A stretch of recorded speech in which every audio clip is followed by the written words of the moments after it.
Hi, and welcome to another episode of Manifold Solutions podcast. In this episode, I'm talking to Kim Laine, whom I met long time ago at the University of Helsinki, where we both did our masters. And then he went on to do his PhD at the University of California, Berkeley, after which he went to work for Microsoft, where he is still working, where he has been for the last 10 years. This conversation is a really good package of information to any mathematician who is interested in making a transition from academia to industry. Kim had to make a lot of decisions on his own. There was no infrastructure for him to make the transition from academia to industry, so he basically figured it out on his own. We talk about psychological shifts, we talk about strategies, how industry and academia differ, how they're the same, how it is possible to actually have a fulfilling and mathematically interesting career outside of academia. All that was really interesting for me, and I hope it's going to be equally interesting for you. Okay. So, hello, Kim Laine. Welcome to Manifold Solutions podcast. Thank you. So, I will begin by recounting everything I remember and know about you, and then you will correct me. Sounds good. So, about 15 years ago, we both graduated as Masters of Mathematics at the University of Helsinki around the same time.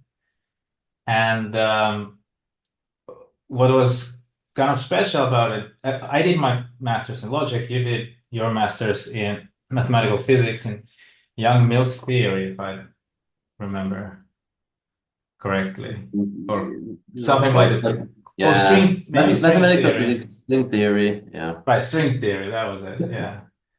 And at the time, there was a Latin grading system where Laudator was the best, Eximia the second best, and so on and so forth.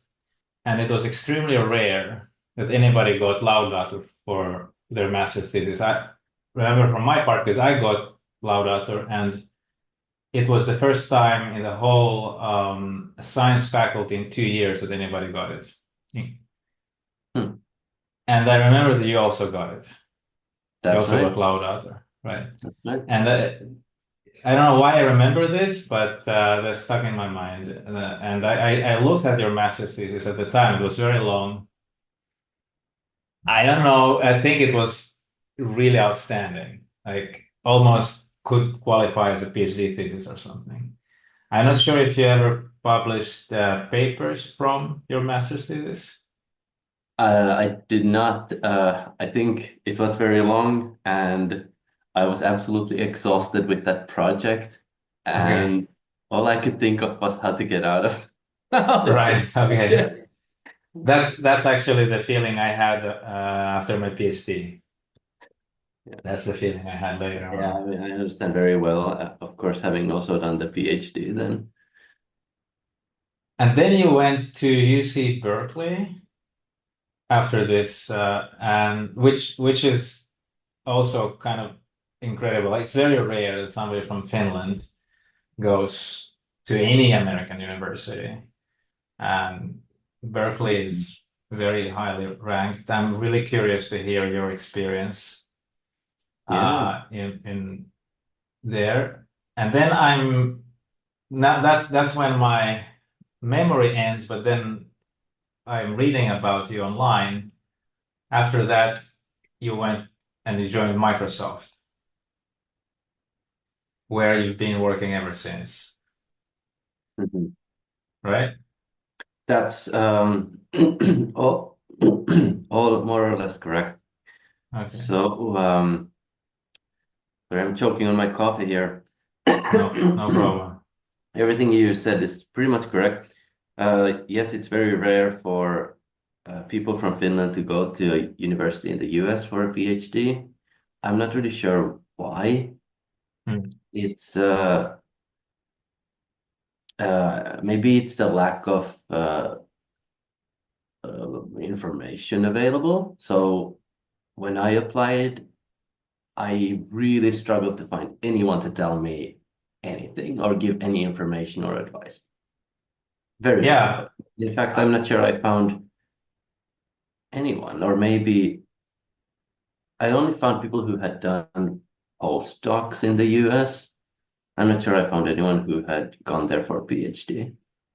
Yeah, I know one other person, but that was later. Uh, he went to do a PhD in New York. Um, so how did you find the information? What drove you, and how did it happen? Yeah, so indeed, I got this laudator for my thesis, and also some award. And my advisor recommended that I should apply to the US, just go to the US. And actually, at that time, like I said, I was pretty tired of my math project, and I was actually considering doing a computer science degree after that because I just couldn't really.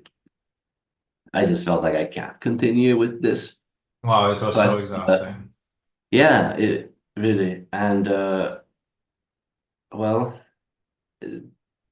still, I followed my advisor's recommendation and I applied to a few universities and among other. So usually you would always apply to several places. Doesn't make sense to apply to one only. And I got into UC Berkeley among, I guess, some others. I can't really remember anymore. Mm. And you know, I guess I can't remember how much I thought about whether this is a good idea or not, but I decided to go. I got some grants from Finland, which uh, certainly help with some of the tuition. But again, for those people in Finland, for example, who want to apply to the US, you don't necessarily need any grants like that. The university will pay you. You might have some like non-resident tuition that you have to pay, but these are not necessarily really huge expenses. And you might be able to apply for some waivers too. I mean, I didn't know any of that, but I got some grants and they helped in the end a little bit. I looked up information online, not a very simple process because you don't really understand the vocabulary, you don't really understand like what it looks like, what it means, don't know what the undergraduate experience there is like, you don't know what it means to be prepared for it. And all these things, well, I then had to learn.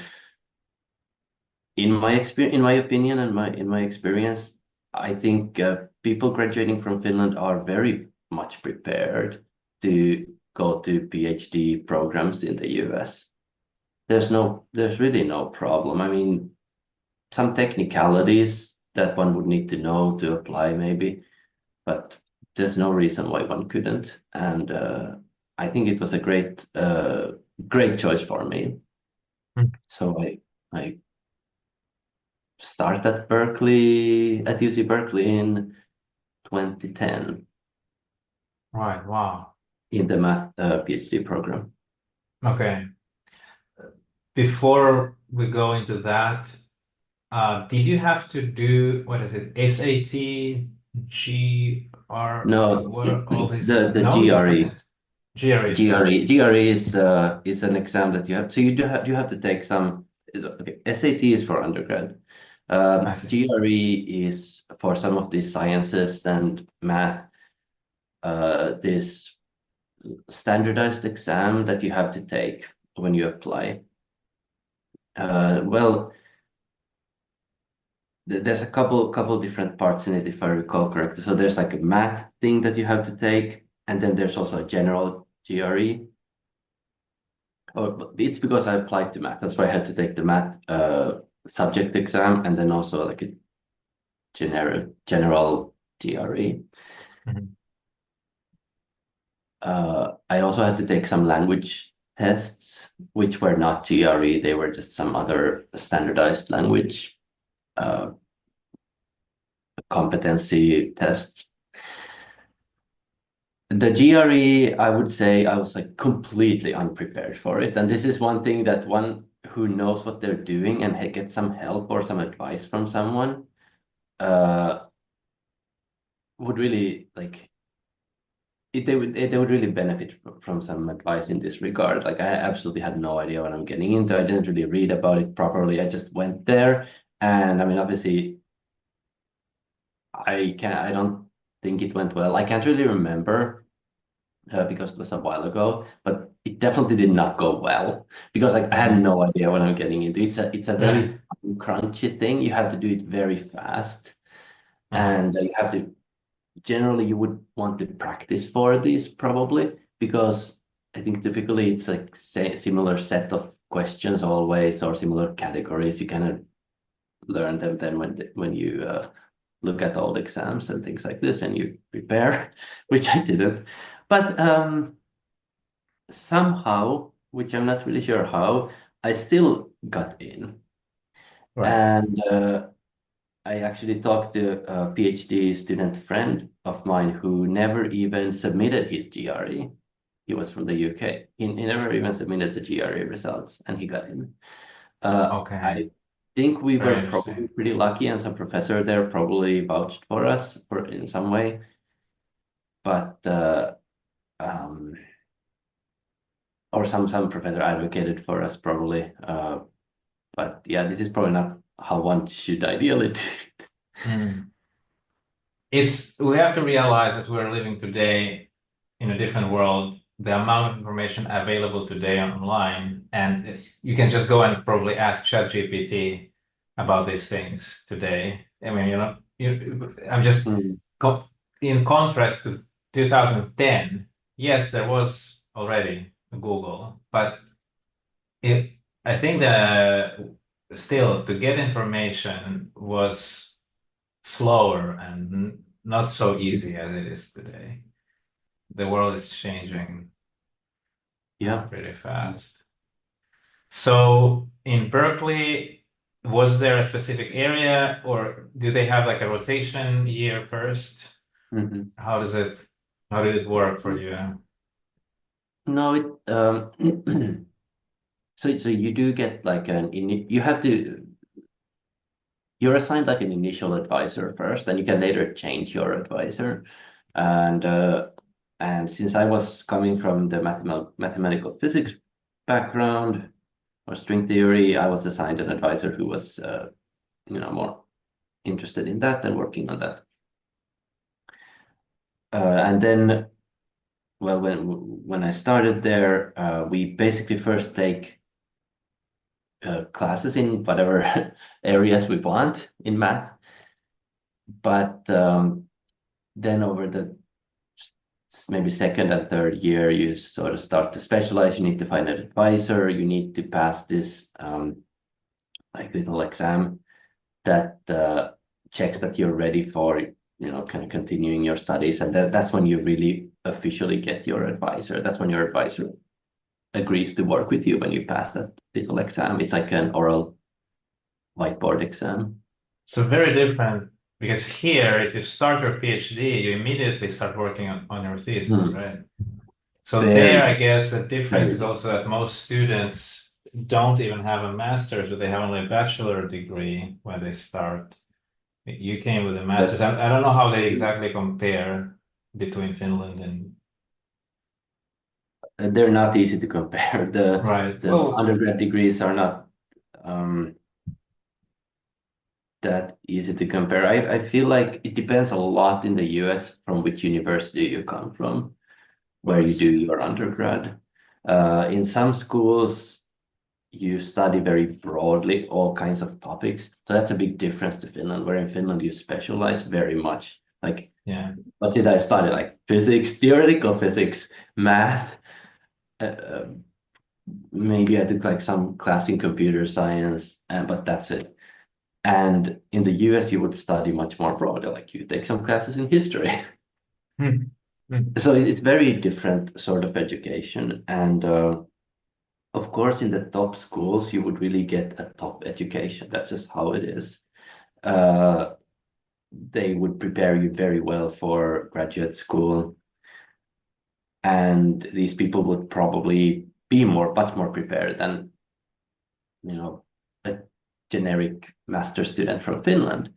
But I would say that overall, the Finnish model does prepare us pretty well for applying for the PhD programs, maybe because we indeed do the masters and we go a little bit deeper.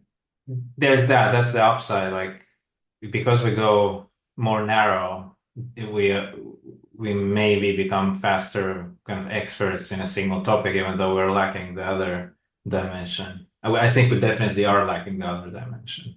Like, people are, even up to professor level, professors who have no clue about where their own theory is being used, Yeah.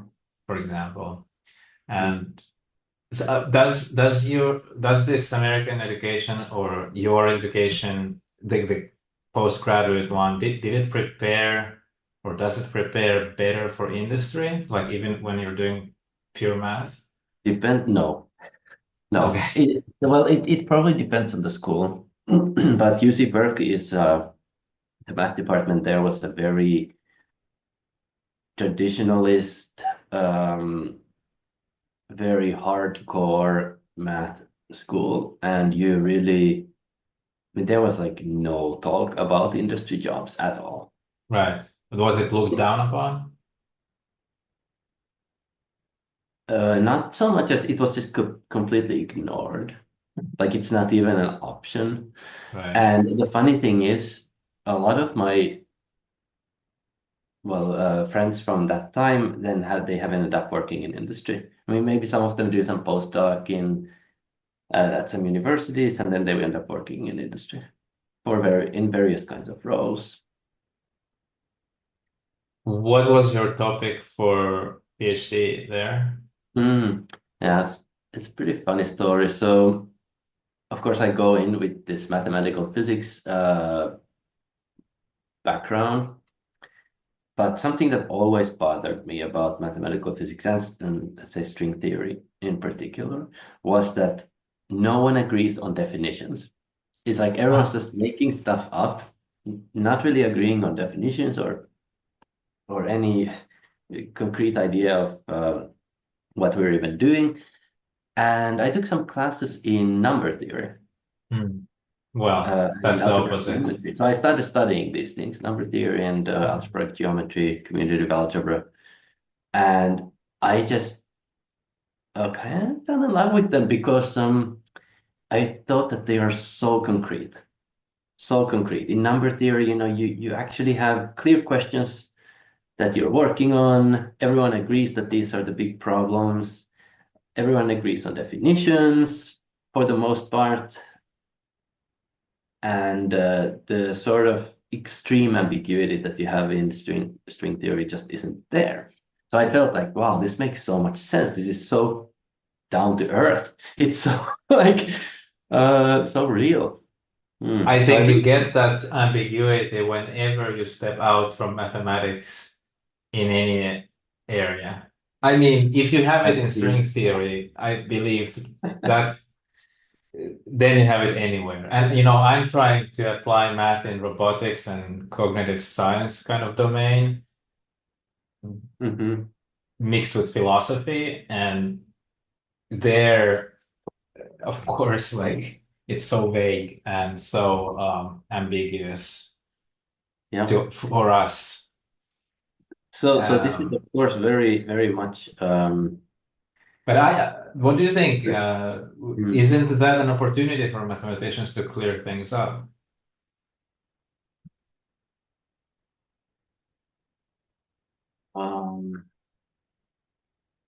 Yeah, I mean, I think that my mindset was maybe a little bit wrong. I don't think I really had a great broad understanding of how the world works, how math is used and applied to different topics. Perhaps there would have been another way to look at it. this is really a mathematical modeling task. It's not like there's any right way of doing something. I think me and some of my friends from Helsinki who were working in this string theory and some of the mathematical physics topics, like I think we were very idealistic and actually many of us came from theoretical physics first and we're kind of disappointed by the vagueness of theoretical physics. We switched to math because there was this one class we all took, this principal fiber bundles and Young-Mills theory. Jouko Mikkelson? Yeah, so we took this class and it like crushed all of us. The class was insanely difficult, and I think many of us also figured out at that point that wow, these mathematicians they really understand how the world works. Like they have such a deep understanding of quantum physics, and that's why I think a lot of us switched over to math, and I in particular did switch exactly because of that class. And my mindset was that I want to, I want to know how the world works, how the universe works. And I would think that, well, if I find the right abstraction, then it all becomes, then it all starts making sense. And to some degree, that does work. Like you can understand like all these Young-Mills theories, electromagnetism, all these things from these like beautiful geometric constructions. Everything seems very simple. But the thing is, you still have to keep in mind, which I didn't understand, that it's still a mathematical modeling task. Like you're still observing some physical phenomena, and you're trying to fit the model to that, and just thinking Yeah, that I think all of somehow the world follows yeah. some perfect thing is just unrealistic. I think my expectations were unrealistic, and not really very. I mean, obviously, how could I have known? I was just. Yeah. Yeah. I recognize myself. That's how I went to logic. It was kind of a similar process where I believe that mathematics is the key to understanding everything. And then I saw that logic, or mathematical logic, is underlying mathematics. So if you want to understand mathematics, the first thing you should understand is how the functions are built up, how the real numbers, why do they exist, why there's no contradiction, assuming there's infinitely many numbers, etc. And that's how I ended up in logic with a very similar philosophy, kind of. But Yeah. So in a sense, it was then very refreshing to get back to this pure mathematics, which suddenly seemed very meaningful and easy to justify in some sense. Like there is no reason for it really. You just study it because it's interesting and you kind of want to understand the structures. Whereas when you talk about mathematical physics, there is a reason, which is now something extraneous to math, which is, oh, I want to understand the universe. So it's very different yeah. problem. So you went to number theory, algebraic geometry, perhaps? Right. Yeah. Okay. Yeah. Yeah, I know very little about it, but I know it's a very beautiful area. There is a Finnish professor who has been doing his entire career in the United States in algebraic geometry. Yes. I forget his name. Yes. Yeah. His name is. I. I mean, I've met We him. can look it up later. Yeah, I met him a couple of times in Helsinki. Yeah. All right. So did you do a postdoc or did you right away go to industry, and how on earth did that cross your mind? If nobody was talking about it, it was off Yeah. the table, you were not prepared for it, you didn't have a course about how to apply to industrial positions. Yeah. So yeah, it's pretty interesting. So I'm at Berkeley, and obviously there's like absolutely brilliant people there, and I compare myself to them, and I'm like, Oh my goodness, am I supposed to compete for some professorships with these folks? I mean, not all of them were amazingly brilliant, but some of them were. And those would be, I mean, the thinkings, those are the people who would get the best positions at the best universities. And I'm supposed to compete with those. It's like impossible. There's no way. And But that sounds mind-blowing, given what we just covered. Laudator in master's thesis, you're one of the only people getting to Berkeley from Finland, etc. And now you're not even the brightest. Like, how do you explain this? Are these people really like one in a million? What's going on? yeah, seriously, Yeah, they are. okay. Yeah. It's That it's Right. really unbelievable. I mean, the talent and the focus that some folks, some of my friends there had is just out of this world. And Wow.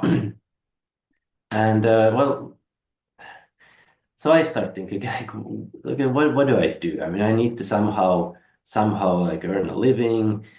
And my roommate, uh, her dad worked for the GCHQ, which is the UK version of the NSA, basically. Hmm. And he was a cryptographer there. And I learned from my roommate a little bit about cryptography, and I got pretty intrigued. I mean, now this is a real use of math to something that might be interesting for industry. I immediately started thinking that, maybe there is some way of doing some applied stuff for some companies like this. And I started learning more about cryptography alongside my studies, my usual studies. Of course, then in the end, I kind of merged these two, and my thesis was about number theory and some algebraic geometry as well, but with applications to cryptography. Now, what happened then? So I was very lucky because I talked to some folks, some professors in the university. I started following this thread. Okay, who could help me with cryptography? How could I learn more? There was a visitor. I went to talk to her. I asked if she could actually be my advisor. She said no, because I'm a visitor. But she said there is this person from Microsoft Research coming to visit the campus. Hmm. And you should go to the colloquium talk that she's giving. And later, my actual advisor gives the same advice. Go to the colloquium talk. Let's see go hear what this person has to say. And she's from the cryptography research group. Right, so I go to this colloquium talk, and it's all very interesting. I go to I mean, I don't think there was anything, I can't even remember what it was about exactly.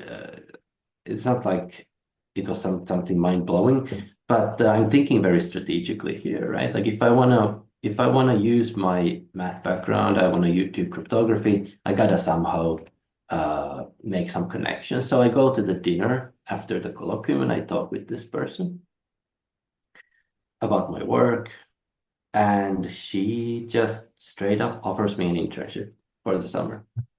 Wow. And Okay. I have no idea what an internship is. I mean, because in Finland, you wouldn't really do internships at all in math. Well, actually, in Finland, you probably do, but not in math, right? And also in Only the I've heard of it in applied math. Like if you study inverse oh, problems, okay, you might do an internship. But okay. yeah. Well, that's curious. Then so in in the US, in the Berkeley math program, for sure, people did not do internships. Or I mean, maybe some people did, but it must have been very rare, and no one talked about it. So I don't really know how on earth do I fit into this? I'm not a computer scientist. But anyway, she offers me this internship, and that was the time when you could offer an internship just like that. You didn't have to do any interviews, nothing. And I just went there for the next summer.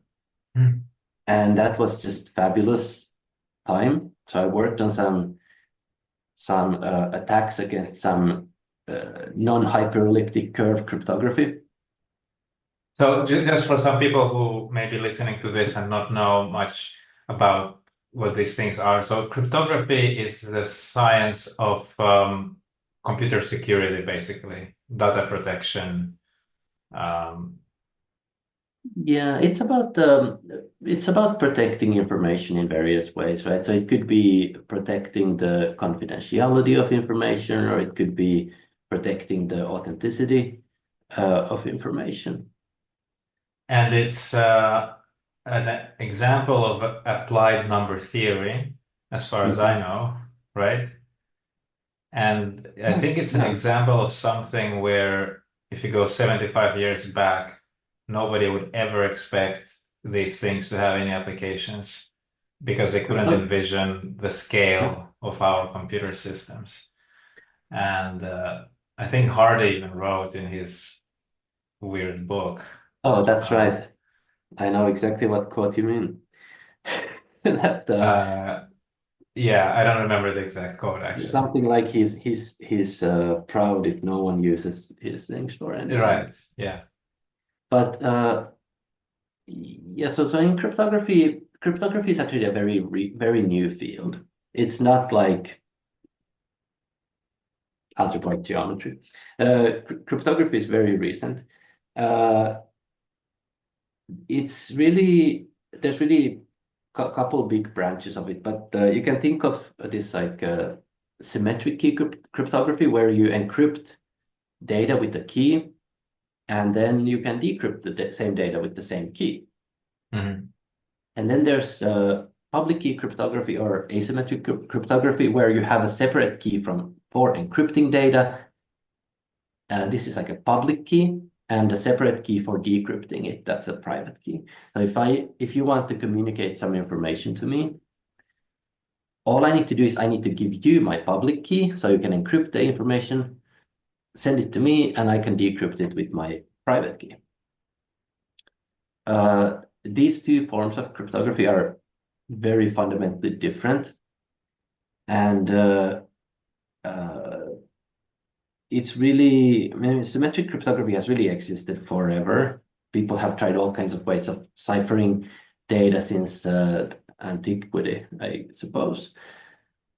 But it will always be that you need the same key, so you need somehow to communicate that same key. It's like the inverse, like you do a transformation of your text and then you do the inverse transformation, right? But in this case, it's somehow thought through in this way mathematically that the inverse operation is extremely difficult. It's either impossible to figure out, and even if you know what was the original, the public key, you can't work out backwards. Exactly. And turns out this public key cryptography is not that well. It's actually pretty simple to construct, but people didn't really think of how to do it, or maybe they didn't even think of doing it at all until much later than any of the symmetric key cryptography was done. And public key cryptography is usually mathematical. It's always mathematical in some, I suppose. I might be wrong, but almost all of it is deeply algebraic. So it's based on some algebraic structures, and or maybe like elliptic curves in some cases, and things like this, mathematical objects. So that's where math fits into this picture. I suppose another place where math fits into this is some attacks. So there are all kinds of attacks that have been developed against all these different crypto systems over many years. And of course, none of these attacks work. The whole point is that the attacks don't work, but you need to be able to estimate their complexity. Like how long would it take to break this? These attacks can often be very complicated, and they use some clever mathematical algorithms and tricks. So that's, I suppose, another thing, and that's what I was working on for this internship, trying to improve some existing attacks against some very obscure crypto system that really like no one should use or no one would use ever. But for some reason, this person wanted to explore this topic, and I was a perfect candidate for it. So I did the internship, and I did something very, very clever there, which was that I took that opportunity to demonstrate that I can write code. I demonstrated to my mentor at Microsoft that I can write code. And how come you could write code? When I was You learned it before, it's not that hard. Like you, especially when you're not collaborating with anyone, especially when you're just writing it for yourself or for some sort of demo, you're not really like working in some complicated environment with other people. It's not that hard. But did you learn programming before that just on your own? To some extent, yeah. I did. So it wasn't the first time. It wasn't my first time, but I did have to learn a lot during that internship. Right. So yes, I did have some background just from like teaching myself when I was a kid. But I mean, I never really did any real programming projects until this time. But you were a quick learner. I think I found it very fun. I'm very attentive to detail, and turns out that really helps in programming. And I really enjoyed also going down the rabbit hole to understand how stuff works. Also, turns out that can help in programming when you know. Sometimes it's very beneficial to really understand the root cause rather than fix the top level issues, right? So all these kinds of things made it so that it was actually very fun for me to learn any necessary programming, and it was, I would say, probably pretty easy. But this hugely impressed my manager, and I was able to both create the theoretical results for attacking these crypto systems, and also I implemented concrete demonstrations showing how it works.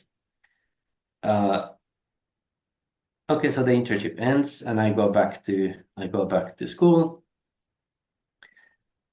and when I graduate, so actually I continue working on some totally different topic with this same mentor from Microsoft Research. I work with her on some project alongside my PhD, right? And when I graduate, at the end of my PhD program, I get another internship. I apply for another internship with her. With the same group? Yeah, same group. And it is the internship is about something called fully homomorphic encryption. And my mentor really wants me to build a software library for homomorphic encryption. And turns out this is an absolute goldmine of a project. I was incredibly lucky because what happened was that I had just the right skills for doing this. I was able to, during that internship, I was able to work with a very experienced software engineer who is now a good friend of mine. And I was able to learn a lot from him. And I was able to both build this library, do some really cool projects with it, all during that internship. SEAL? SEAL? And Yeah, the library is called Microsoft Seal. It's you know, probably the best known homomorphic encryption library. It's not really in development anymore, so we don't really work on those things anymore. But for many years, this was a massively successful project, and and uh, and got me a lot of recognition. Now, so how is this related? How is this internship so important? Well, because I built this library, I'm the person who knows it the best, and this is my manager's or my mentor's pet project. Like this is what she wants to do. This is like her really big thing. And I'm the person who built the library. So there's no way they can get rid of me at this point. This is That's something a very good one. it's something I Right. learned, you know, if you have a way of, if you can choose what you work on, try to choose things that make you indispensable. Right.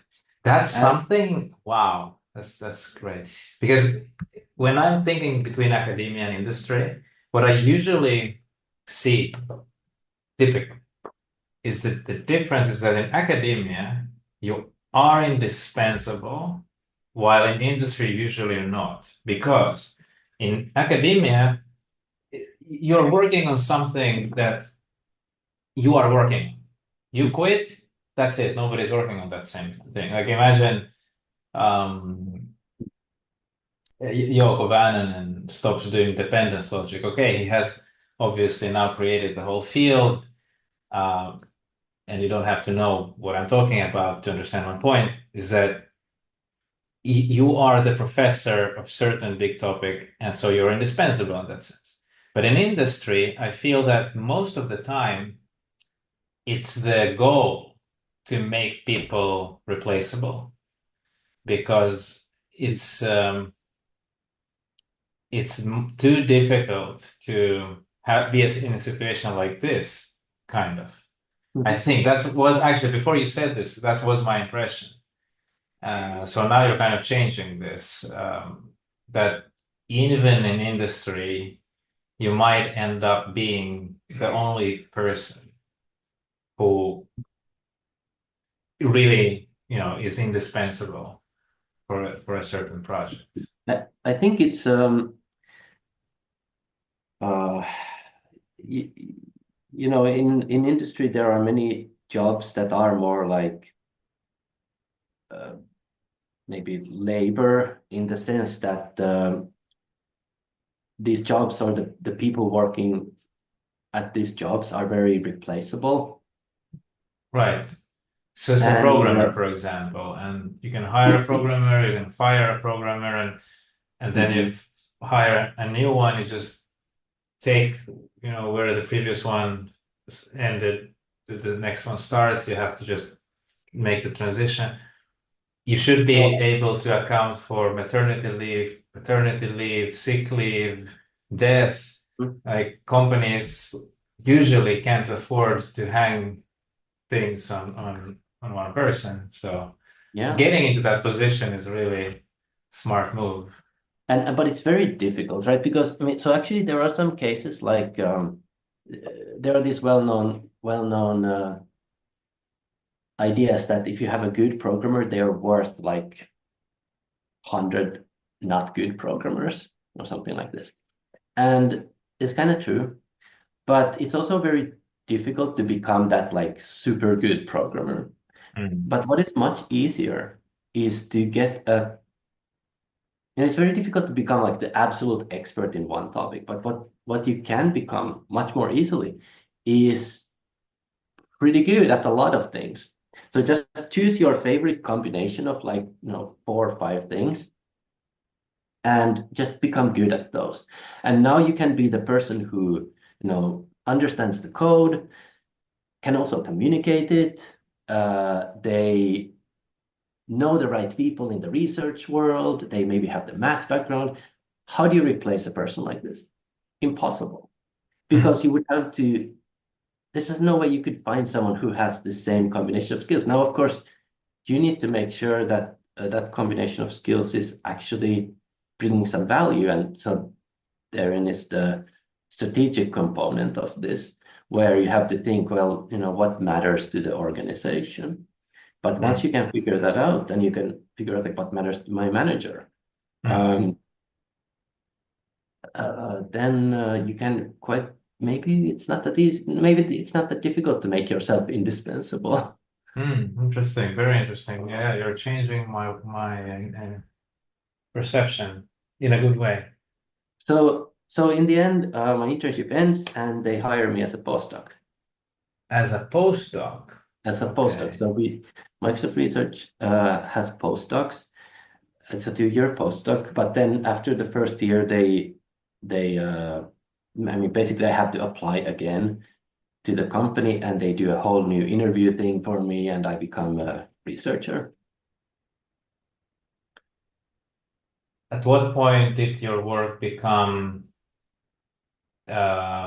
concealed, like that it's no longer public, or is it still? It's almost entirely public.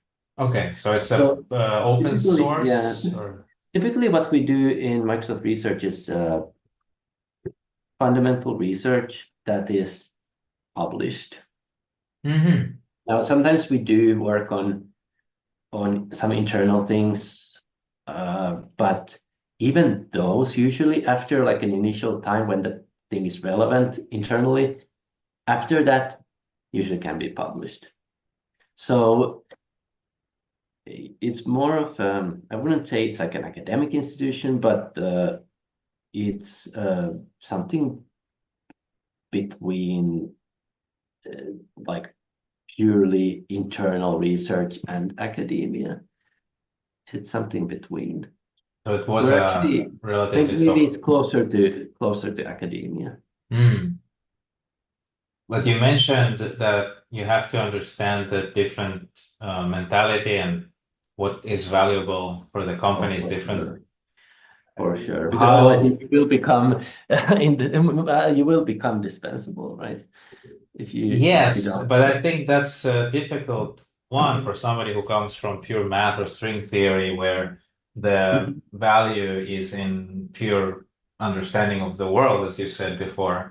How did you switch your mind Yeah, to? yeah, good question.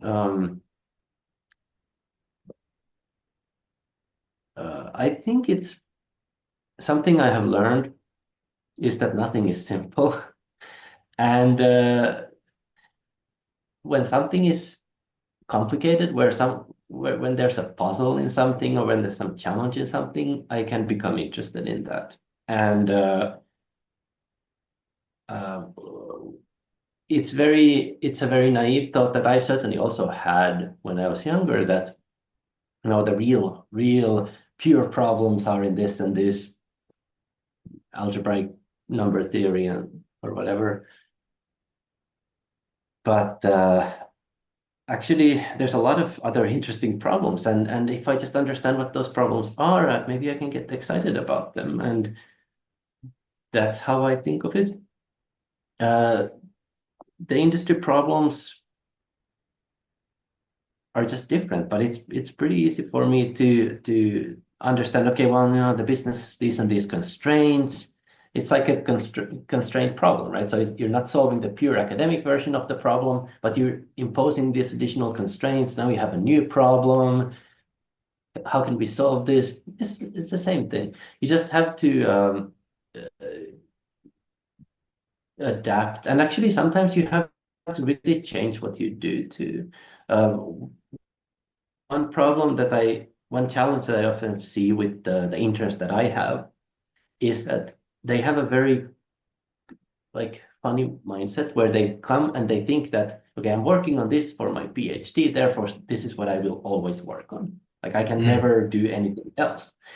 And then I sometimes tell these interns, look, I want you to do something completely different. Like you're gonna write this some software for some IoT device, and like this person doesn't really have any background in anything like that. And they're like, well, how can I do that? Because I don't know anything about this topic. but that's what we need. Like we need this person to combine their skills with this skill that they don't have right now. So what do? They go and learn it, right? In fact, turns out it's not that hard. And we find some new interesting problems. How do we adapt our current work into these IoT devices? Say there's some new constraints on the problem. The person gets interested about how to What's an make this happen, IoT how to do device? this. Oh, like Internet of Things, like some small devices. Right. Embedded And systems. yeah, Okay. for example, Like so a watch.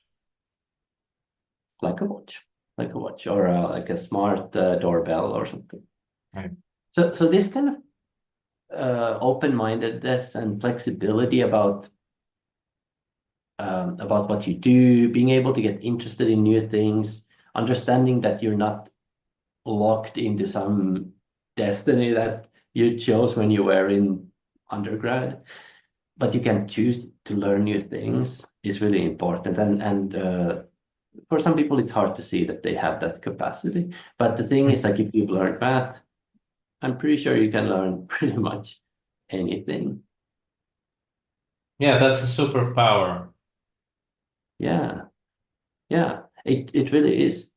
And when you would apply for these academic jobs, or when you would try to argue your value to a company, these are things that you would want to bring up, that you're very good at learning stuff and you're very good at expanding your skills. Sure, I don't know it now, but I can know it.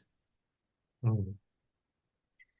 How do mathematicians get to that point, or how do they market themselves? I know you told me before this interview that I don't want to call this interview, it's a discussion. You told me that you have been talking about this topic. You've been going to universities or other places and talking about actually mathematicians in industry. So Yeah, you I would want to say that like how do mathematicians learn this? Well, there are some resources. Uh, Actually, a very good book that I could recommend is called Networking for Nerds. That it's sounds about good. networking, but it also is a lot about other relevant skills. And this book really helped me understand how to think about some of the industry aspects as an academic. I'm sure there's many other good resources as well, but on one hand, like if one is if one is in academia, a mathematician, like I was, the primary hope would certainly for me, it was to get an academic job afterwards. So I really had to, I'm not sure I would say that I had to compromise my values, but I certainly had to go through some sort of crisis to understand that, well, to ask myself, like, what is it that I really want? Like, and why? Like, why do I want to work on these things?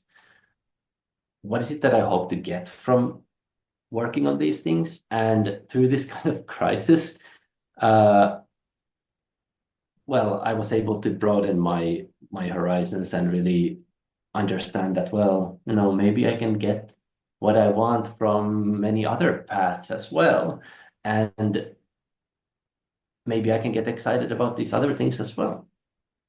So now today I'm much more of a computer scientist than a mathematician. I mean, I for sure I'm a computer scientist right now. That identity crisis is something that I talk with other people as well. It seems to be a common thing, not for everybody, but for a lot of mathematicians, certainly for me, that has been an issue. And some of my previous podcast guests also explained that we learn in the mathematics world that being a mathematician is kind of identity thing. and being an academic is an identity thing. And Mm-hmm. so going out into industry, it's almost like it's not just looked down upon or never talked about, but it's also like, as you said, it was a crisis for you. Yeah, yeah. And realizing how talented these other people are that I'm supposed to compete against was a part of that crisis. And then understanding this thing that like the value that I can bring is not necessarily in hyper focus on one thing, but actually having like being good at many things and being able to explain that broad set of talents, which is something that also is not really taught in academia at all. Like you don't learn to talk about yourself in that way. But when you try to apply to industry and you really want to become competitive in that world, you have to be able to explain why they should hire you. Like what is your full set of skills? And it's very easy for people to like just say, oh, my genius speaks for itself, right? That's all. But it's not like that. You got to be able to present. You got to be able to articulate, explain what you do and why. Why does it matter? You got to be able to like talk to the engineers. You got to be able to talk to the UX designers, right? So Sounds like a healthy thing. this breadth of skills and not just having that breadth of skills and nourishing that breadth of skills, but also just recognizing that one might have it or that one should have some breadth of skills is already good. Sometimes a mentor can really help. Like I often think that when I work with some interns, for example, and it's usually like it's like a mentorship relationship, really. And I sometimes notice that, wow, you're really good at this and this thing, and I tell them that, and they're like, wow, I've never even thought that that's like a thing. I mean, one good example is presenting some Right. complicated material.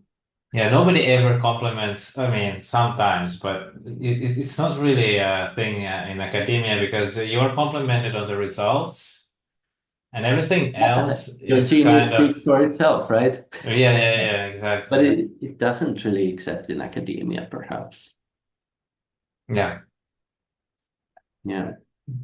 Another question I want to ask: do you feel fulfilled or good about the fact that your work now has impact on, let's say, the real world? Like actual people benefit from what you have done, as opposed to academia, where the number theory you do is, it's like very abstract and may have some benefit in 100 years, but now what you're doing is kind of directly involved in does that Yeah. So actually, even during my time at Microsoft, I've had a couple different roles. So I've been a researcher and I've been a manager of the research group for a few years.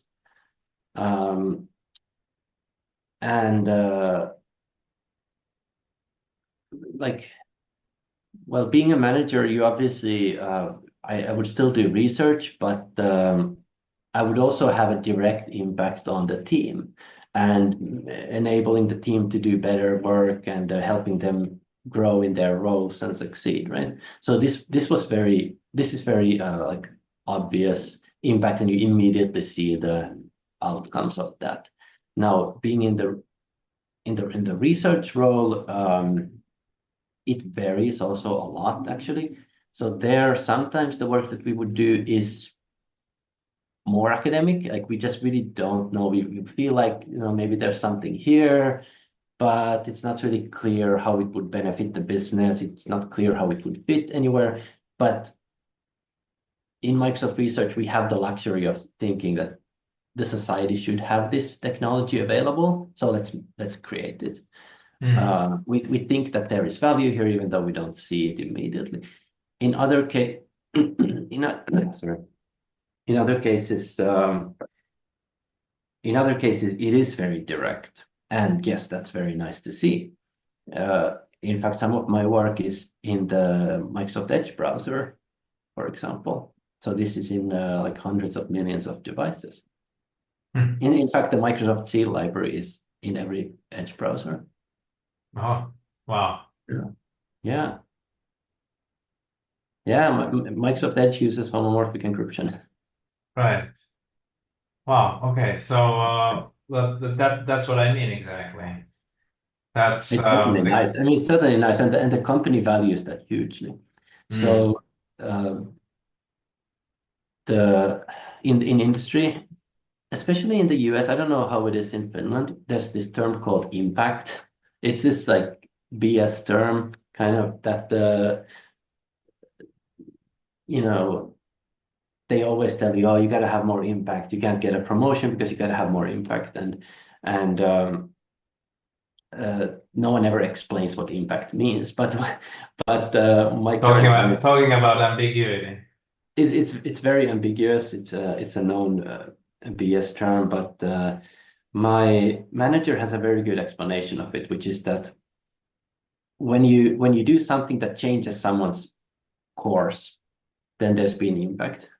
Hmm. And if someone's mind changes, someone's thoughts about something changes, someone's plans about something changes because of your work, then that's impact. And I find that to be a very good way of thinking about how I um, do my work. So I want to just make sure that whatever I do, it, at least it gets people thinking. That's Awesome. That's such a good advice. what should the world be? What could the world be like? Could the world really be like this? Even if it's unrealistic for now, at least someone should start thinking about something. If no one thinks about it, if no one cares, then obviously that's no impact at all. Of course, somehow the highest quality of impact, I guess one could say, in the corporate world is when your stuff is actually deployed and people Mm. use, then it has a direct impact on people. So there's many ways of being meaningful there, Right. having me. Yeah. You have definitely had an impact on me during this conversation so far. Well, that's good. That's good to hear. Yeah, yeah, lots of new perspectives, and I don't think I've talked actually even. Well, my podcast has recently started out, so I haven't talked to even that many people yet. But Mhm. I think this is amazing what we're covering. Did you get to teach at the university when you were? Well, so in kind of, so I in so I was like a teaching assistant. And when you It is similar to moved, what we would do in Helsinki as well during our master's programs, but perhaps just a little bit more involved in in the whole process. And some of my friends would teach classes during the summer, so you could do that, but I did not. I did not do that. But I don't have any experience in actually you know planning and teaching a full class. mm, and at Microsoft, there is no such thing. There's no such thing now. So when we work with interns, it's for 12 weeks in the summer. Usually we continue working with them afterwards. But this is, of course, very intense collaboration kind of period. And because it's very difficult to do anything in 12 weeks. But we would certainly mentor these students, help them become better in every way. Mhm. But yeah, that's it for teaching. I would say I'm not necessarily a huge fan of teaching. I do enjoy it in a sense, but I'm happy that I don't have to do it for my work. Yeah, I think it divides opinions really. Some people like it, I think most academics don't really like it, but they have to do it. Um, Yeah, I feel like it's a little bit like cooking. I sometimes enjoy cooking, but I'm not sure I would want to cook for as my job. exactly. Yeah, exactly. Okay. I'm a little bit getting stuck, maybe because it's getting late and I've been up since 6 a.m. and I'm going to cut this part out. But I feel that there is so much more to talk about. Hmm. Something in your mind, um, Um, associate.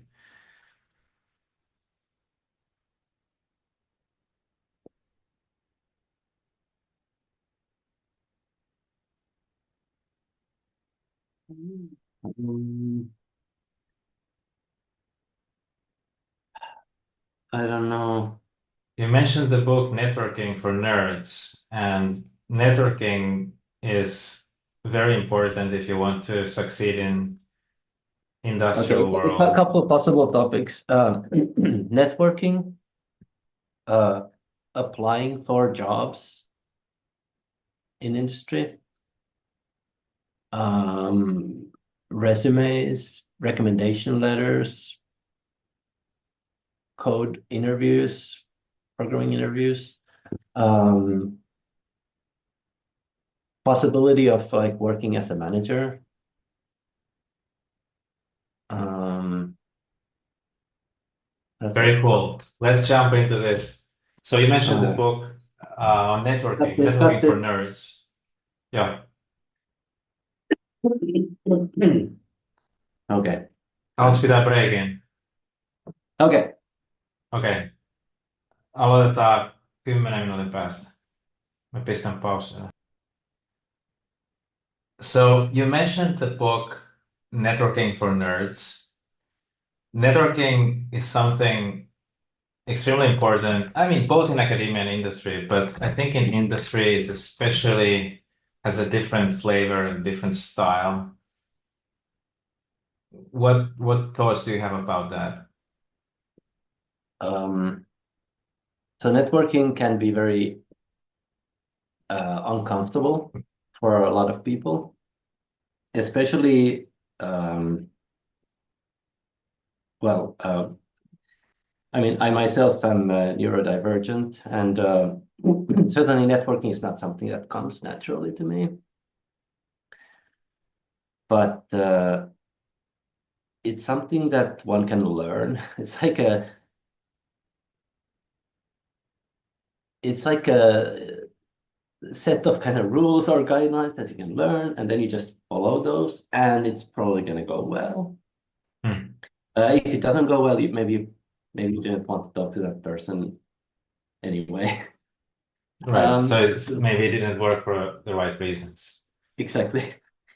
So why would you do that? First of all, there's many reasons. I mean, you gotta get to know people. It's well, both in academia, but also in industry as well. Maybe even more in industry, because everything is interdisciplinary.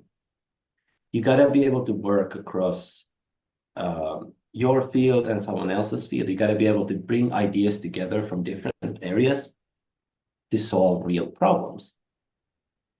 You can't be stuck in your own domain. You have to be able to talk Yeah. to people, understand them, understand their perspectives, also like really understand, not just pretend like you Mhm. listen to them, but actually listening to them and trying to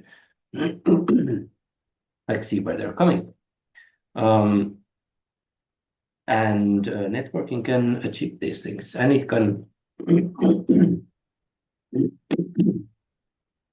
it can get you to know new people, maybe get to know your future colleagues, get to know your future manager, your future employer. And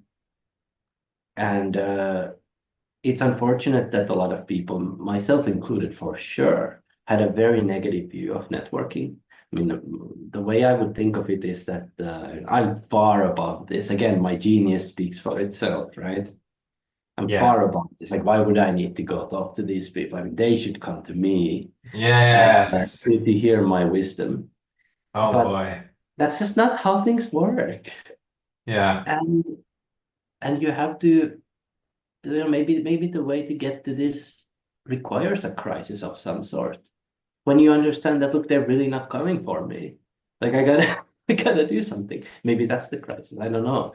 Or maybe some people just start thinking more strategically when you really gotta make a living, right? Like, what am I gonna do? Uh, Maybe you are forced to think that way and forced to broaden your horizons in that respect as well. This book, this Networking for Nerds, is very good because it explains these ideas. And the author, she goes over her own thoughts about this, how she arrived at her own views about networking, and how she became better at it by just like practicing and writing down some guidelines, and she's sharing those with the readers. Sounds like a must read. I think it's very good, and I often recommend it for my interns. Yeah. And what about, I'm actually curious about the process of applying for industry jobs from resume to interviews. And you probably at this point you have had the opportunity to actually interview people. I have interviewed a huge number of people and hired a huge number of people to, yeah. Right. So then this is great. What's what do the good applications look like? What are the good resumes look like for So industrial? the big problem to realize is that for any job, the hiring manager, hiring team might receive like 400 applications or more. And that means that, well, how are they going to pick up your resume from that pile? I mean, are they even going to read through all those resumes? And most likely not. In fact, it's well known that people look at resumes on average for like 10 seconds. I mean, I think that's probably generous. I would guess that it might be even lower than that. So your resume, it doesn't help if it's long. It doesn't help if you list every single talk that you've given somewhere. Like, that's completely irrelevant because people don't have time to look at that. They will look at the very first paragraphs and the very first skills that you mentioned there. And if the only skill you mentioned there is like algebraic number theory, it's not gonna do it. You gotta mention. Again, I think these combinations of skills are really important. Like, you gotta have more than one skill for an industry job. Now, it's possible that in some very rare cases, like you are an absolute world expert in like one thing, it might be that that company is hiring exactly for that thing, and you might be lucky. But most likely you're not lucky, and instead you should emphasize your broader set of skills there. Of course, putting double emphasis on the particular things where you are an expert in, but not forgetting the rest, and keeping in mind that it's going to be looked at for a few seconds. Now, still pretty bad odds here. Another thing that is often helpful is if you somehow reach out to the hiring team. Now, you could ask if you don't know who the hiring team is, you don't really know how to reach them. Maybe you know someone working at the company, and you could ask them for information. Like, do you know who these people are? What kind of position are they hiring for? Or something like that. So in some companies, you can give a referral to someone who you think is a competent candidate. If you have a way of reaching those people, just send them a message saying that heads up, I've applied. I'm really excited about this job. I have done this and this. Always saying what concretely you have done is very good. In some jobs, recommendation letters matter. It's not always clear. I've talked to a lot of people who say that they never look at recommendation letters. And I've also seen a lot of situations where people are not competitive for the job because of bad recommendation letters. Or it's not that the recommendation letters are saying any bad things, it's just that the recommendation letters are not good for various reasons. Either they are not well written, which is a real big problem for some professors. They don't know how to write recommendation letters. Or simply the professor just didn't have anything to say about the student, which or this person, which is perhaps a different problem. Maybe they are not a good fit for. It's also very common that the professors are so busy that they ask the person to write it themselves, and then they sign it. It has happened to me, and so it's not always reliable what exactly is happening. And also, if you're getting hundreds of them as well, right? Yeah. So you would not, this would be a second round of review, right? So now you have looked at, for 5-10 seconds, you have looked at those resumes and you picked up the few. And now you can, for the next round, okay, for those few, let's look at the recommendation letters. Let's look at what I've done. What else helps with the, sorry, I didn't want to interrupt. No, I just want to say that if you happen to be writing a recommendation letter for someone else, or you maybe write a recommendation letter to yourself, so your professor will sign it, you should know that this process is messed up in various ways. So the recommendation letters are hugely inflated. So it's very common to see things like, this is the best student ever and stuff like that. And then when we actually hire them, we saw, well, maybe they're really good at that, but they're actually really terrible at this other thing. Like the recommendation letters are not reliable, but you got to play the game because they might matter. So one should never be worried about somehow over inflating. Of course, you don't want to lie. You can't lie in the recommendation letter, but it's very easy for a lot of people to be very humble about what they've done. And a good professor, a good letter writer would understand would sort of see the full scope of things that the person has done, seen the full scope of challenges that they have faced and overcome, and would be able to communicate this in the letter in a way that doesn't come up in the resume, because the resume is not the place for such. Yeah, it's like a third person perspective, another person's perspective. And more subjective. Yeah, supposed to be.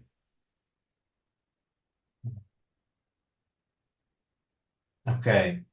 So in this 10 seconds, I'm curious, what else can make an impact? So a picture is a good idea? No. Picture is, in fact, almost perhaps almost not good. Like I would absolutely not put a picture there. Interesting. Because I would normally think it makes it more personal or like more relatable, but I think there's at least in the US.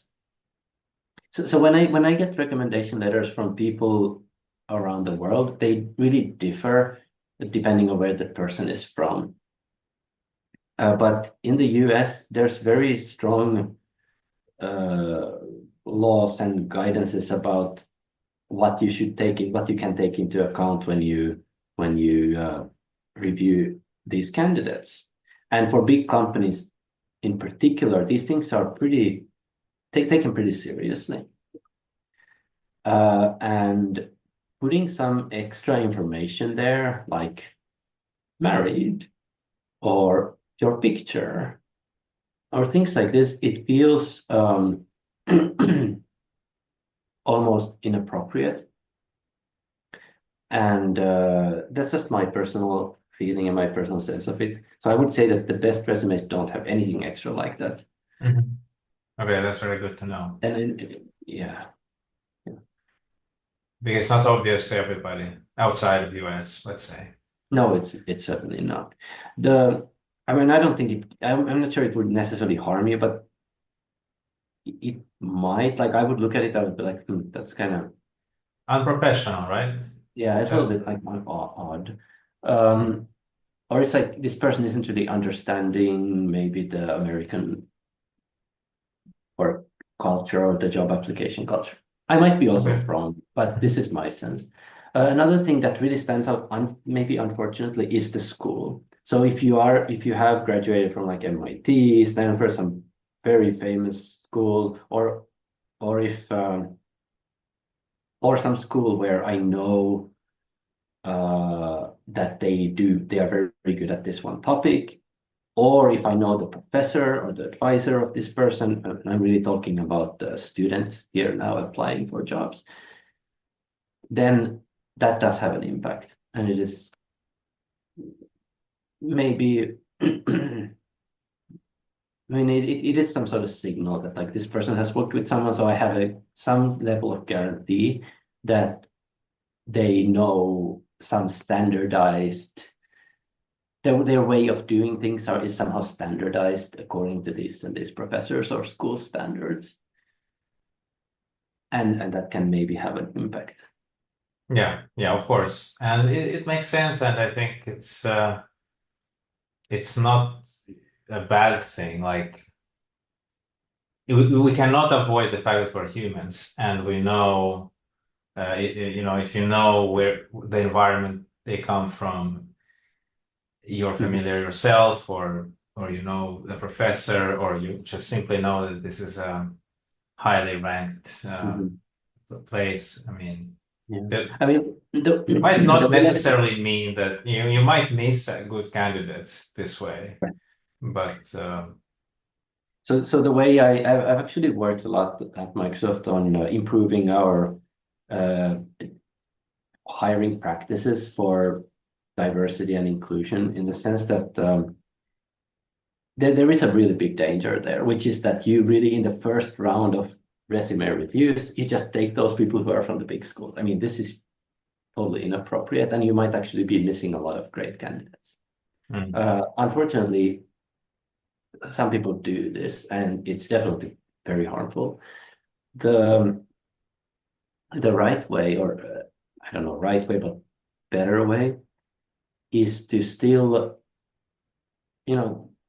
maybe not take that into account in the first round of resume reviews, but just say, okay, well, let's interview more people. Let's have more people interviewing folks so that we can cover, maybe we want to interview 20 people, and now we need a lot of folks to do all these interviews, but at least we have a broader sample now of who has applied. And sometimes we very often end up hiring students from smaller schools. Very often. Okay. It's really, we have had students from like everywhere, and it's not like the top interns somehow necessarily come from these big schools, because again, sure, they need some skill to get to that school. They need some skill to thrive in that school. That doesn't mean that that skill translates well to the industry world. Doesn't mean that they have a well-rounded set of skills. Doesn't mean that they can collaborate with others very well, right? So we definitely want to interview broadly, and that's how we're trying to do it. Got it. And then there is code interviews. So like the first step, second step, and finally you are face to face talking to someone. And the code interviews, I've been in a couple, and I really didn't like the way they went. But I've also heard that actually, no, there was one that I liked. But then I heard about the practices of Google, and it's very funny how they structure it, because they ask basically IQ questions, like logical puzzles and things that you can't prepare for, but you also don't have to prepare for, because it's not specialized knowledge. It's rather like, how do you get... But I'm just going to tell you my bad and good experiences. My bad experience was one where these people sent me a programming exercise that I was supposed to complete in a week, and it was pretty complicated and tedious, and I did it, and I thought I did it pretty well. And they started nitpicking on all sorts of coding details, and they asked me about different very specific things about the programming language, and maybe it was about deep learning, so they started asking me things that I could easily learn, like within a day, but I just happened not to know at the moment. So, what is alpha in this? Oh, it's a meta parameter. Well, sorry, I didn't know. And then they failed. But another one which I did like was one where there was like a active conversation. The interviewer, was giving me also puzzles and mathematical challenges, which I had to solve on the spot. And that was actually quite rewarding, because they didn't nitpick on the details, but they're trying to understand if I'm a good or interesting individual to talk to about these kind of things. Yeah, so a lot of industry jobs that mathematicians would apply probably involve programming. So I think it's pretty obvious in my mind that one should learn programming. If one is a mathematician and is hoping to do any kind of industry job, you probably need programming. And many of these jobs do some sort of programming interviews. Now, actually at Microsoft Research, we don't really do that. If you apply for a research job, we don't really do that. It's a very different sort of very unique interview experience that we have, which is you have discussions with the researchers, you give a talk, and that's pretty much it. But that's very unusual. So it's very common to do these code interviews, and the thing with them is that for some of them you can prepare. Actually, there's very clear materials. There's some books, for example, cracking the coding interview, that you can read, and you can sort of get a sense of what kinds of questions they often ask, and you can just learn this. In fact, when I applied to Microsoft Research, there were some folks who were asking me coding questions, and the reason was that whatever I did, it was very programming heavy, because I was working on this Microsoft C library, and they wanted to really hire me because I'm the expert on that. So they wanted to know that that I can write code and I can solve some of these code interview problems. And those were all in person at the whiteboard, talking about some problem. So for some of these you can prepare. In fact, one of the questions, one of the questions that was asked, I knew exactly the question. It's a very common or a well-known problem in cryptography, like some computational algorithmic problem. And the other one was something pretty simple as well. I didn't do that well in that, but I should have probably practiced a lot more for these things.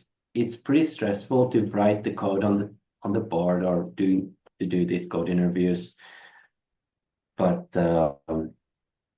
one can certainly practice it. One can learn these different categories of problems, and you can really become really good at it. And just take some time. But are they then testing not your fitting to the job or your actual skills? It's got nothing to do with the job. It's got nothing to do with the job. They're testing how well are you preparing for coding interviews. Yeah. It's got nothing to do with the job, and this is very well recognized and understood. And people are very critical of these interviews, in the sense that I mean, it's not a realistic situation at all. In real life, you have tools and help, and you can take time to think about things, and many of those programming questions, like they could be like, oh, implement this and this like sorting algorithm. But the thing is, it's implemented into some standard library already. Like, why would I even do that again? I'm probably gonna, like, it doesn't make sense. It's not a real world scenario. So yeah, I think it's very well recognized that these don't represent the nature of the work almost at all.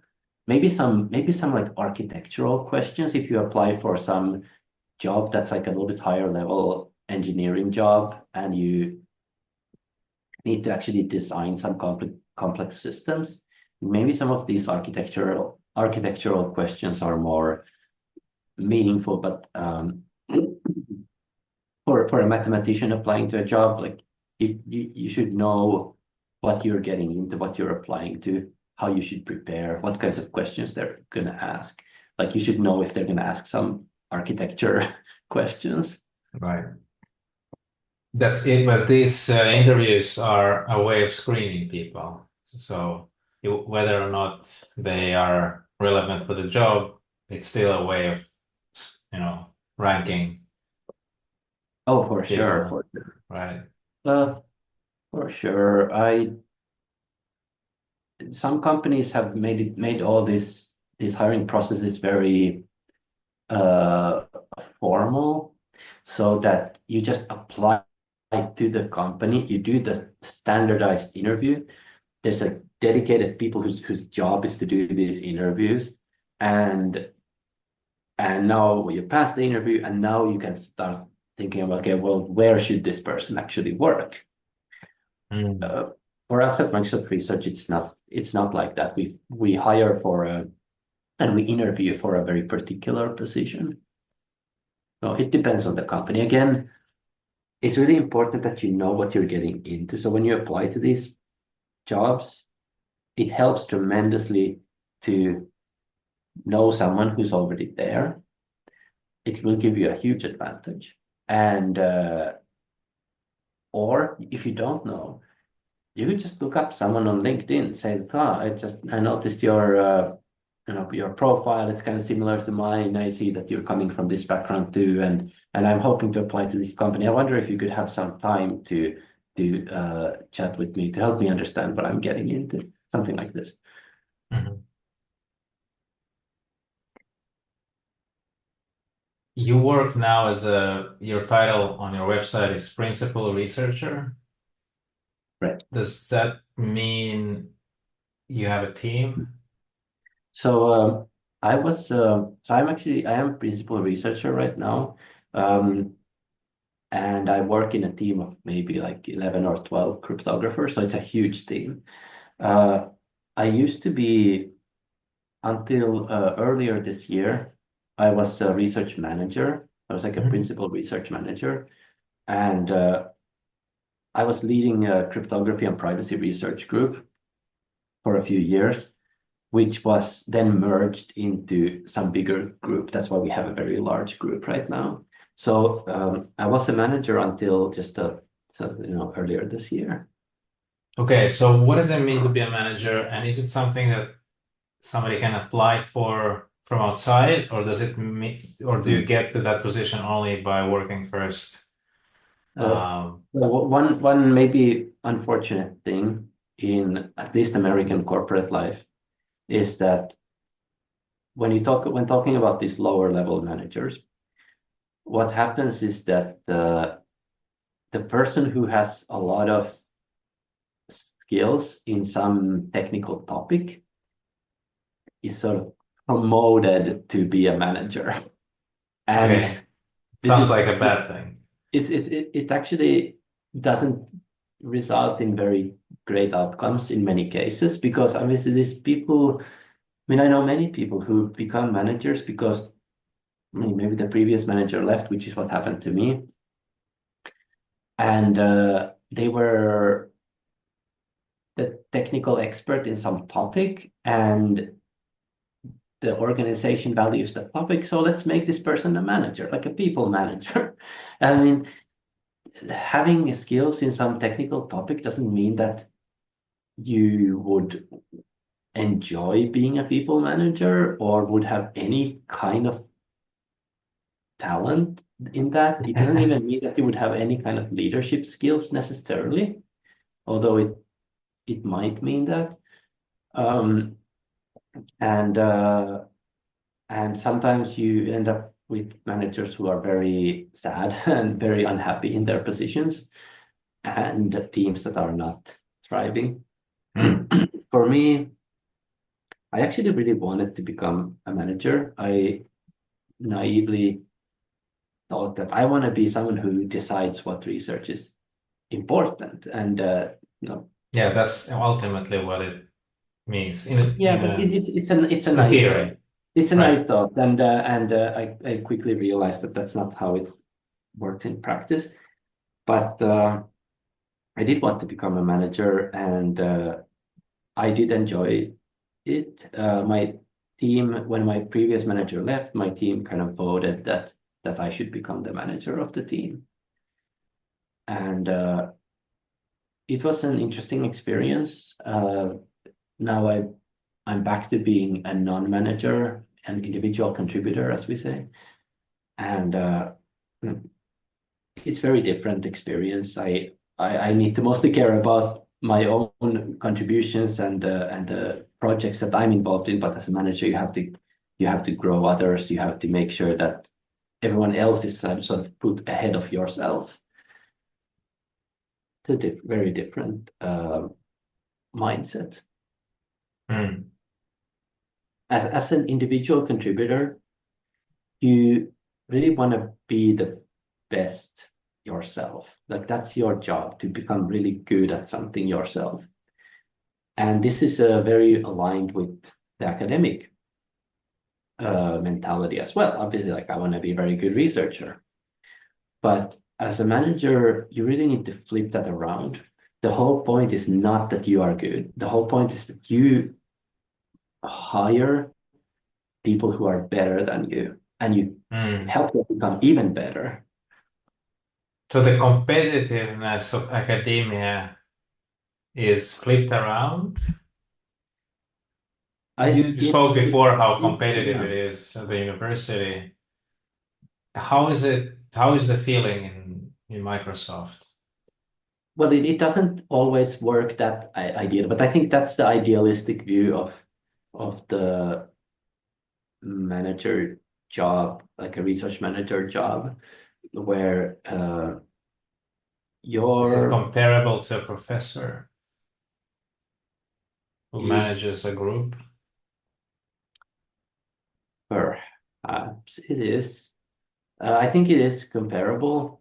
Well, I have not been a professor myself, so I'm not really sure what kinds of pressures you are under there.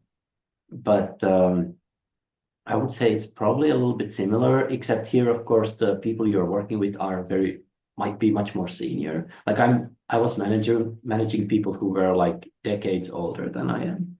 So there's,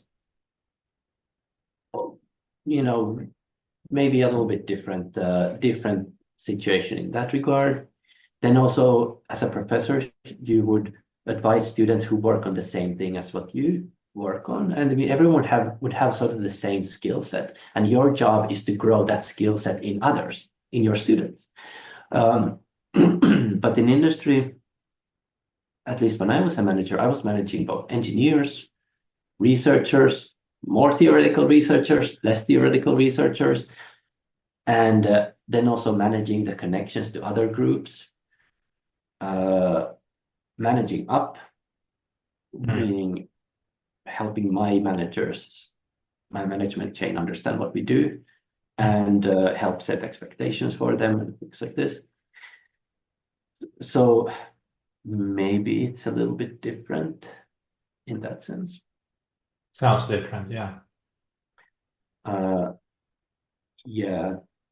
Is it flipped around? I think it is flipped around in the sense that, like I said, that your job as a manager is to grow people, and I would say that for someone coming from a math background or from a purely academic background, like why would you want to do that? Why would you want to suddenly like start making sure that other people are better than you? And what unfortunately what often happens is that you have people who well, I don't know how common it is, but you can imagine that there might be people like, even how I was thinking, that I want to decide what's important, but that's not the right way of thinking about it. That's like a sort of power trip mind of thinking about it, where you're like, oh, I want to be the big boss who decides what we do and what everyone does. But that's not reality. Like you gotta show leadership skills and like inspire people, get people excited about the thing. Like if you want them to work on something else, no, you could perhaps just tell them, look, we are gonna work on this, but it's much better if you can actually inspire them to want to work on that thing. And these things are certainly not taught in math grad school. A good leader is a servant of the people that he or she is leading, right? Very much so, yeah. It's a paradox. I mean, yeah, indeed, you might think that being a leader means that you are the main person and other people are following you. But I also believe, like you just said, that the good leader is more like making sure that the people are thriving. You have to be the cause why people why this group succeeds. So you are actually serving the group. It's Yeah. So this was a very interesting experience for me. I might go back to managing, or I might not. I'm not sure. I mean, again, this is a thing that I know many people who have moved in and out. So they've done managing, then they've again been individual contributors and done this several times. Mhm. What about the future? I don't know, you might not know or you might not have planned, but do you have a vision? Do you want to stay in Microsoft? Do you want to explore other possibilities? I know they are completely dependent on you now, but I don't know. Yeah, I'm actually very happy right now at Microsoft. It's a great place to work. It's of the big tech companies, this is the closest to my values.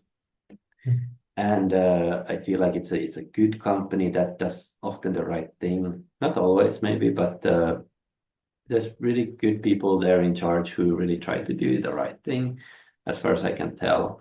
And it's easy to feel aligned with the company. Whereas there's a lot of other big tech companies I just cannot almost imagine working for because they are so far from my values. I do like a lot the academic kind of freedom that we have. I think the challenge in all these, whenever you have an industry research job, you are going to struggle to justify your existence. Like, why should the company be doing research? Like, what is the value that you bring? And it's not easy it's true for any industry research lab. It's not easy to take the research ideas and transfer those into products. The path is long and complicated. You have researchers talking to engineers, talking to program managers, talking to like all kinds of vice presidents and folks like this, and you need to somehow explain to these people throughout this chain, like why they should invest money into integrating your research, somehow transferring your research into their product. Who's going to own that stuff? Like, can the product team own that code or that technology that you have developed? Not necessarily, right? So the path is not always simple. It is actually very complicated in almost all companies. So I wouldn't say industry research is not easy to justify either. But Microsoft Research is an organization where we are basically given that freedom to work on these more ambitious topics that don't necessarily have an obvious path to the product. And I like the balance. I like kind of doing that and trying to see, okay, well, maybe some of these could be applied right now. I enjoy talking to these product groups and working with them. I enjoy doing engineering myself every once in a while and kind of collaborating across the research and the engineering worlds. So I think it's a very nice place for me right now. Awesome. I mean, not many people can say that. I'm happy in my job. It's great. Yeah. Okay. As far as I'm concerned, we have covered a lot of topics, and we can wrap up. Awesome. Well, it was very nice to visit, Vadim. Yeah, thank you so much for coming on this platform, and I hope we can have a continuation at some point. Sounds good. Thank you for tuning in. Please subscribe and share this podcast to anyone who might be interested in these topics. Have a good day.